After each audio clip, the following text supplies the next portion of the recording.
वो ये थी कि खान पान को बिल्कुल एकदम शुद्ध रखो, और ये माताएं चाहेंगी तभी हो पाएगा। रसोई को रोजाना साफ सुथरा किया करो, रोजाना धोआ धाई, रात्रि के पहने हुए कपड़े पहन के रसोई में मन जाओ, जूठे बर्तन रात को वहां मन छोड़ो, क्योंकि हर घर में रात्रि को अन्नपूर्णा मैया की फेरी लगती है। भूल करके भी रसोई में रात्रि के बर्तन, जूठे बर्तन मन छोड़िए, रात के बर्तन रात को ही साफ कीजिए। हमारे ग्रंथों में लिखा है, कभी भी सुनो, भोजन बनाने वाले बर्तनों में भोजन करने से, खाने से बहुत गरीबी चल के आती है, बरकत नहीं होती। बहुत माताएं कुकर आगे रख लेती हैं जीमने के लिए, कढ़ाई रख लेती हैं आगे, परात में ही परोस लेती हैं। हाँ, तो इसलिए कि बाद में कौन ये सब बर्तन साफ करेगा। 100 आलसी गए तब एक एक आई। तो उसी में मैंने देखा है, कुकर में खाती हैं, कढ़ाई में खाती हैं। मैंने कहा, मेरी जीजी ये तू तो खा धत्ती हाल कर रही है, थरिया में परोस के खाए ले। अरे वो बोलते हैं, बाबा एक थरिया मांजनी पड़ेगी अलग थे, ताते जी वैसे ही मांजनी पड़ेगी तो जाई में बैठ के खाए लेते हैं। ऐसा मत कीजिए, घर की बरकत रुक जाएगी। दीवार के सहारे खड़ा कभी झाड़ू नहीं रखा जाता। जैसे घर में झगड़े होते हैं, लड़ाइयां होती हैं, दीवार के सहारे ऐसे कभी झाड़ू नहीं रखा जाता है। देहली पर बैठ के कभी चुटीला नहीं किया जाता।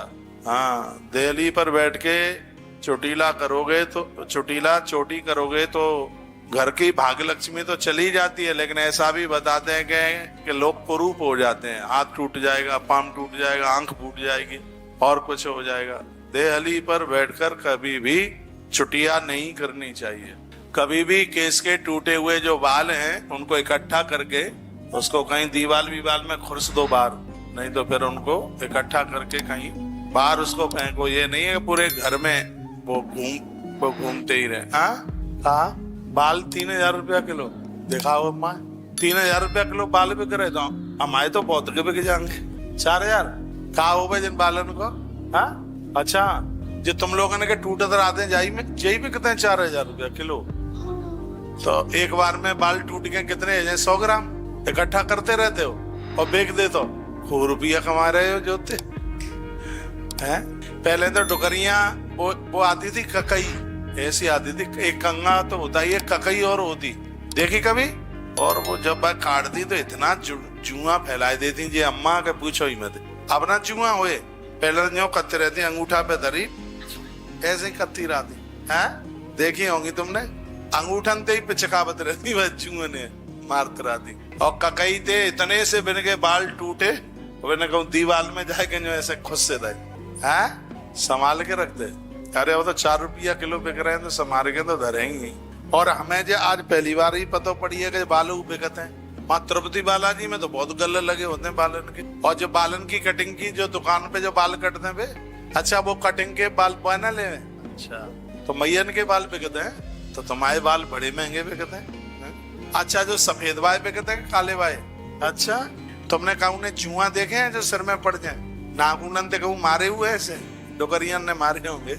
अरे बड़ी बड़ा बुरा लगे। आइए अब थोड़ी कथा सुना ले, एक आध मैया देखा से जुआ मारे देते।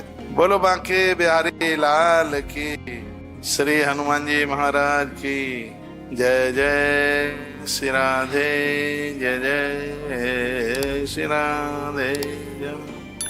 तो बात चल रही थी शुद्ध भोजन सद आचरण मानव की प्रवृत्ति से सीधा जुड़ता है, इससे जीवन में बड़ा असर पड़ता है। इसलिए भक्षा भक्ष विचार करने वाला व्यक्ति उसमें भगवतीय गुण भरे हुए होते हैं। वर्णन किया जाता है कि मांस मछली अंडा आदि का भक्षण करने वाला, शराब तंबाकू आदि नशीम का पदार्थों का सेवन करने वाला व्यक्ति बहुत कष्ट भोगता है। बेईमानी से धन इकट्ठा करने वाला, पाप से लोगों का शोषण करके धन का उपभोग करने वाला व्यक्ति जीवन में कभी भी तरक्की को प्राप्त नहीं होता। उपनिषद की कथा में जो जो बातें कही जा रही हैं, इसको यदि ठीक से मनन कर लिया जावे तो भगवान इसी जन्म में आगे खड़े हो जाएंगे, आके कहेंगे बेटा आ गया मैं, प्रभु कह देंगे।